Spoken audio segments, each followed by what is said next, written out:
હર હર મહાદેવ. કેમ છો બધા? મજામાં જશો? અમારા બ્લોગમાં તમારું સ્વાગત છે. મારું નામ છે ભરત સેન. હું બનાસકાંઠા ડીસામાંથી બિલોંગ કરું છું ને આજે અમારો આ યુટ્યુબ ચેનલનો વિડીયો છે. તો અત્યારે અમે આવી ગયા છીએ ટીમા ગામમાં, તો અમારા સેનજી મહારાજના મંદિરે. તો આ અમારું સેનજી મહારાજનું મંદિર છે. તમને બધાને દર્શન કરાવી છું. ટીમામાં આવી ગયેલું છે સેનજી મહારાજનું મંદિર.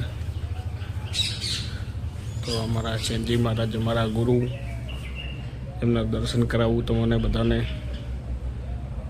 બહુ સારું મંદિર છે અને ત્યાં આવીને મને બહુ જ આનંદ થયો.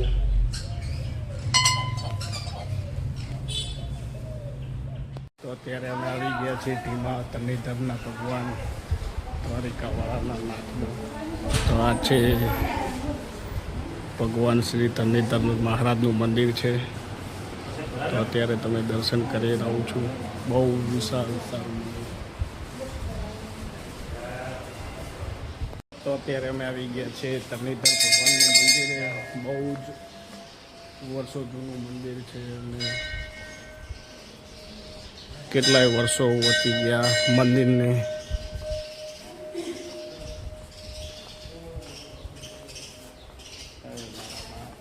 તરણેતર ભગવાનની બાજુમાં જ આવેલું છે તે અમરનાથનું દાદાનું મંદિર છે. તો ત્યાં બી આપણે દર્શન કરીશું અને તમને બી દર્શન કરાવીશું.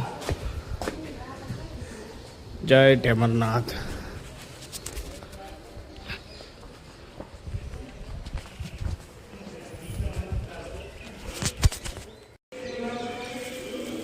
જય ઢેમરનાથ. જય મરાનાથ.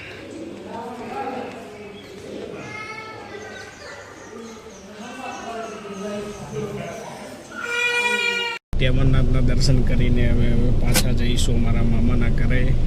તો મારા મામા આવ્યા છીએ, તો ચા પીને જઈશું મામાના ઘરે. બાકી ખેતરની મોજ તો અલગ જ છે. મામાના ઘરે આવ્યા પછી તો બહુ જ મજા આવી ગઈ. કેટલા ટાઈમે આવ્યા છો? બહુ જ ટાઈમે. અને એમનું ખેતર છે.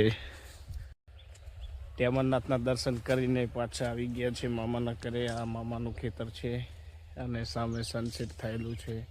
બહુ જ સારું મજા આવે છે. બાકી ખેતરની મોજ તો ખેતરની મોજ.